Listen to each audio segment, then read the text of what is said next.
নমস্কার, Binoy Ghosh. Welcome to my educational channel. আজকে আমরা একটি ছোট্ট ভিডিও নিয়ে আলোচনা করব। সেখানে একটা ইটিএফ নিয়ে আমাদের আলোচনাটা মেন প্রসঙ্গটা থাকবে। সেই ইটিএফটা দেখা যাচ্ছে যে মান্থলি একটা ভালো রিটার্ন পাওয়া যাচ্ছে এবং সেটা আমি আপনাদের চার্টে দেখিয়ে দেবো। সেখানে বিশেষ ফান্ডামেন্টাল লাগবে না, টেকনিক্যাল লাগবে না, খালি একটা জিনিসই আমাদের একটু ফলো করতে হবে, ওভারবট ওভার সোল্ড জোনটা ফলো রাখতে হবে।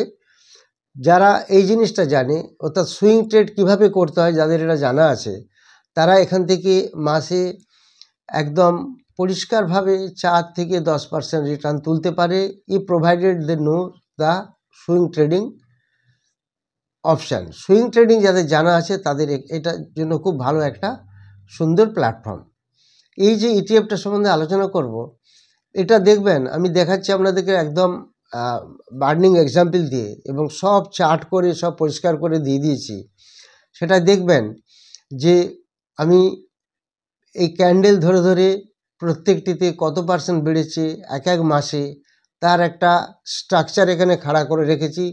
এর জন্য বিশেষ জ্ঞানের প্রয়োজন হবে না, খালি ওভারবট ওভারসোল্ড জোনটা জানতে হবে, আর এটাকে মান্থলি একটা সুইং করে করে প্রফিটটা নিতে হবে। বেশ একটা ভালো রিটার্ন দেখা যাচ্ছে।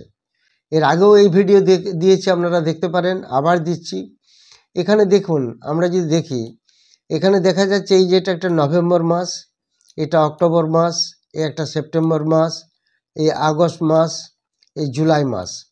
এখানে আমরা 5 মাসের একটা রেজাল্ট দেখতে পাচ্ছি। সেখানে দেখা যাচ্ছে আগস্ট, সেপ্টেম্বর, অক্টোবর, নভেম্বর এই 4 মাসে একটা রিটার্ন এসেছে। কার থেকে রিটার্ন এসেছে? নিপন ইন্ডিয়া ইটিএফ নিফটি 50 20, অর্থাৎ নিফটি। দেখুন, আমরা সবসময় সবাই ভাবছি বা বলছি যে আমাদের প্রচুর লস হয়ে যাচ্ছে স্টক মার্কেটে, তাহলে নিফটি ইটিএফে কেন কাজ করেন না? নিফটি তো বিশেষ পড়ছে না। দেখুন, স্টকের দাম পড়ে যাচ্ছিল, নিফটি হায়ার হাই ভাঙতে ভাঙতে উপরে চলে গেছে। তাহলে সেখানে নিফটি 20 একটা ভালো সাংঘাতিক রোল প্লে করে। নিফটি যেহেতু 500 পয়েন্ট পড়লে নিফটি বাড়ে 1000 পয়েন্ট, তাহলে নিফটি 20 নিয়ে যদি আমরা দেখি, তাহলে সেটা স্টকের মতনই, অথচ স্টক নয়, একটা ইটিএফ, এক্সচেঞ্জ ট্রেডেড ফান্ড। এখান থেকে একটা ভালো রিটার্ন আমরা তুলতে পারছি। দেখুন, এই যে নভেম্বর মাসে যেটা দেখানো হয়েছে, নভেম্বর মাসে এই জায়গাটা হচ্ছে লো একটা মোটামুটি, এই জায়গাটা হচ্ছে হাই। এই লো থেকে এই হাই, এই যে ডিস্টেন্সটা, এটা দেখা যাচ্ছে 5.16% রিটার্ন, লো এবং হাই রেঞ্জের রিটার্ন। তো যারা একদম কিছু বোঝেন না, যারা একদম লোতে কিনতে পারবেন না বা একদম হাই বিক্রি করতে পারবেন না, তাদের জন্য কি আছে, মোটামুটি 2-3% একটা তারা এক্সপেক্ট করতেই পারেন। কিন্তু যাদের ভালো করে সুইং ট্রেড জিনিসটা ওভারবট ওভারসোল্ড জানা আছে, তাদের ক্ষেত্রে এটা আরও বিউটিফুল সিস্টেম।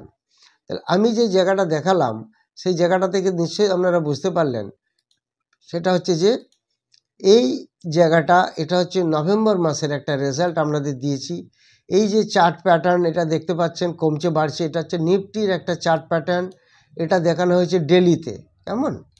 এখন নিফটির দাম চলছে 291 টাকা, 292 টাকা চলছে নিফটি 20-এর দাম। তো এই জিনিসটা ফার্স্ট আপনারা খেয়াল করুন। এর সঙ্গে সঙ্গে আমি আপনাদের দেখাচ্ছি।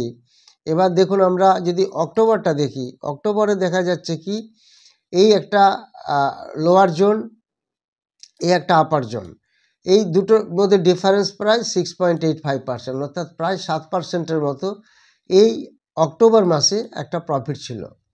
সিমিলারলি আমরা যদি সেপ্টেম্বর মাসটা দেখি, এই সেপ্টেম্বর মাসে দেখা যাচ্ছে এই হাই লেভেল থেকে এই লোয়ার লেভেলের একটা ডিফারেন্স, সেটা হচ্ছে 6.94%, 6.94%, অর্থাৎ 3 মাসের আমি অলরেডি দেখালাম।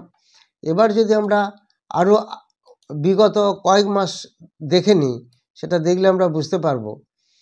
এবার দেখাবো আমরা অক্টোবর মাস, আমরা একটু চেক করব অক্টোবর মাসের কি পজিশন ছিল। এরকম জায়গায় লো, এরকম জায়গায় একটা হাই, এই দুটোর মধ্যে ডিফারেন্স যা হয়েছে, তাতে করে প্রায় 4% একটা রিটার্ন পাওয়া গেছে।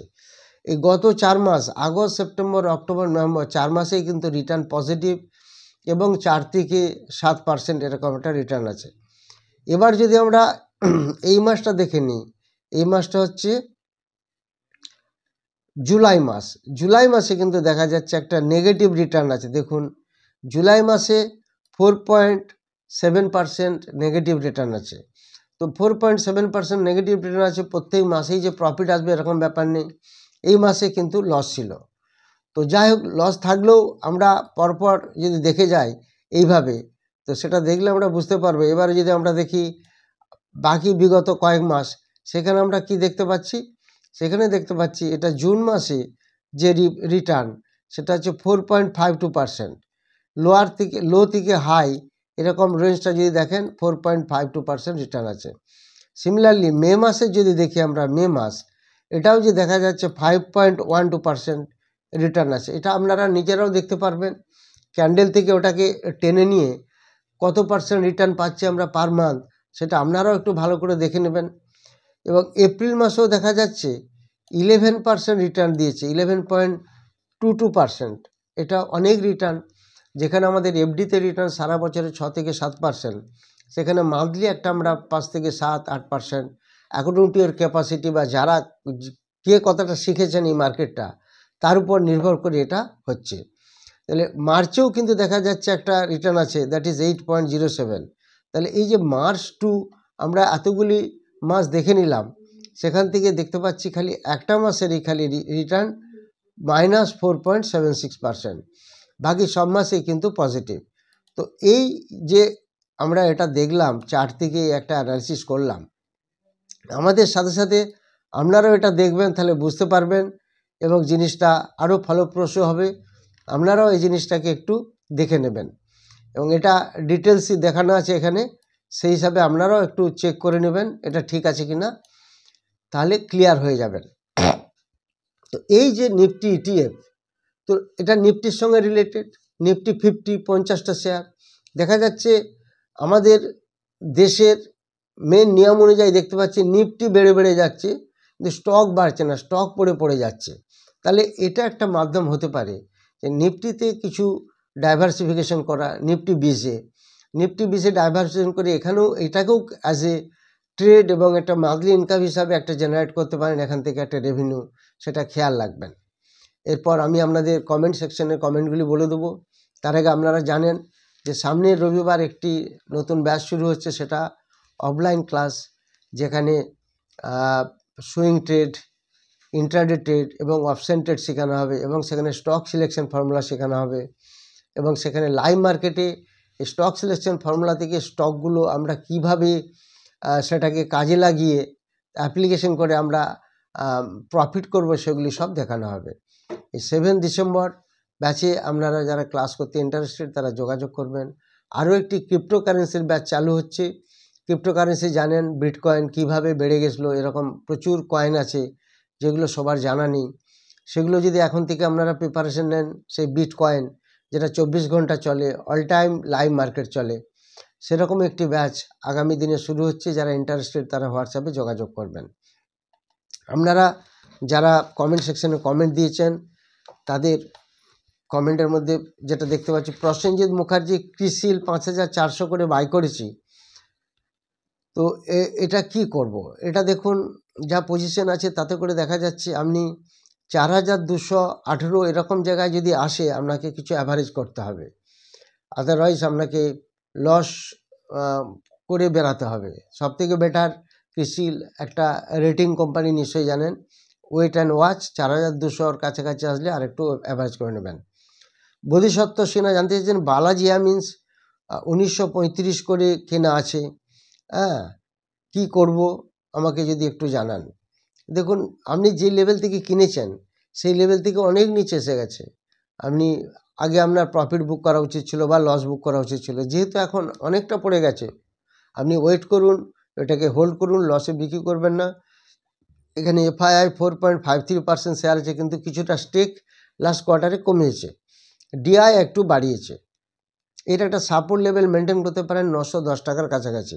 পুতুল বিশ্বাস জানতে চাইছেন জুপিটার ওয়াগন, দেখুন এখন কোনো রেল স্টক বিশেষভাবে কোনো রকম সাড়া ফেলতে পারছে না এবং রেল স্টক ফেব্রুয়ারি মাসে যখন রেল বাজেট আসবে তার আগে হয়তো একটা কিছু সাড়া পাওয়া যেতে পারে, সেটা wait and watch. Sucheta Chowdhury জানতে চাইছেন সিজি পাওয়ারের সাপোর্ট লেভেল, সিজি পাওয়ারের সাপোর্ট লেভেল 587। নকুল বিশ্বাস জানতে চান শক্তি পাম্প শেয়ারটা নিয়ে কিছু বলুন। শক্তি পাম্প প্রচুর পড়েছে, এখন কিছু করার নেই, তবে একটা সাপোর্ট জোন রাখতে পারেন 525।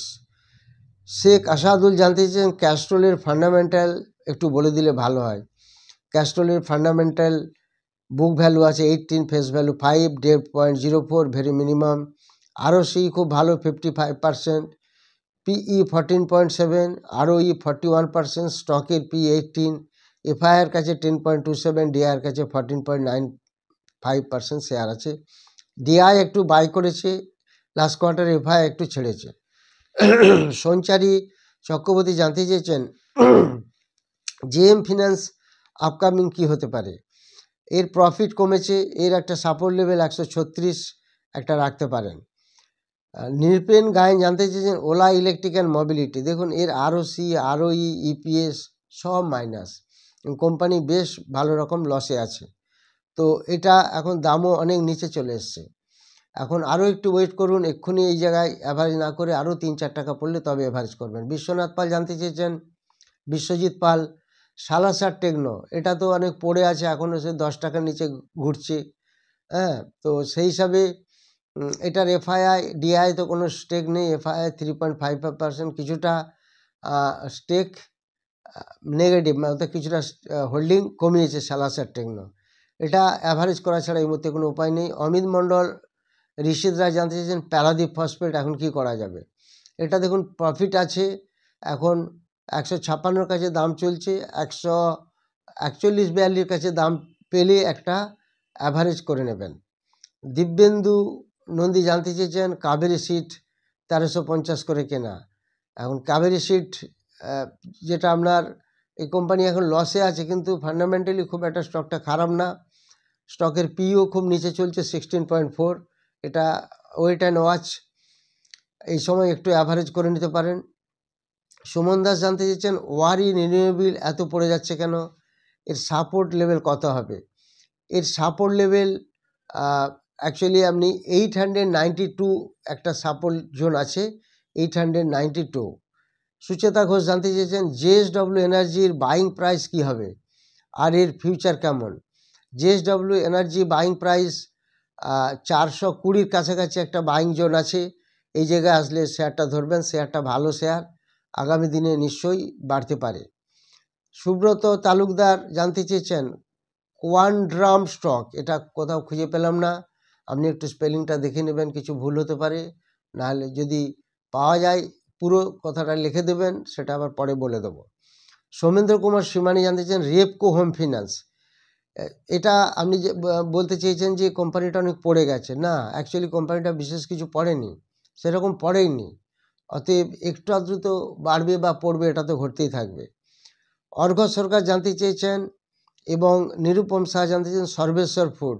সর্বেশ্বর ফুডে খুব একটা বাজে নিউজ আছে, আপনারা জানেন লাস্ট কোয়ার্টারে স্টকটা প্রমোটার 11% স্টেক ছেড়ে দিয়েছে, তো এটা আমাদের কাছে খুব দুঃখজনক নিউজ। সর্বেশ্বর ফুড এফএমসিজি গ্রুপের কোম্পানি 11% ছেড়ে দিয়েছে, মানে বুঝতেই পারছেন স্টকটার কি অবস্থা হতে পারে, সেটা খেয়াল রাখবেন। সুমি মণ্ডল জানতে চেয়েছেন ইয়াত্রা হসপিটাল কি এখন কিনবো, এখন একটু অ্যাকুমুলেট করতে পারেন, খুব সামান্য পরিমাণে একটু কিনতে পারেন, অনেকটা যেহেতু নিচে আছে। যারা কমেন্ট সেকশনে কমেন্ট দিচ্ছেন বা যারা এখনও কমেন্ট দিতে পারেননি, তারা আগামী দিনে কমেন্টগুলি দেবেন, আমি ঠিকঠাক টাইমে বলে দেবো। যারা ভিডিওটি নতুন দেখছেন বা চ্যানেলটি নতুন দেখছেন, যারা অবশ্যই সাবস্ক্রাইব করবেন, লাইক করবেন, শেয়ার করবেন। Thank you very much for watching my video. যারা আগামী রবিবারের ব্যাচে ক্লাস করতে চান তারা যোগাযোগ করবেন হোয়াটসঅ্যাপে। Thank you very much.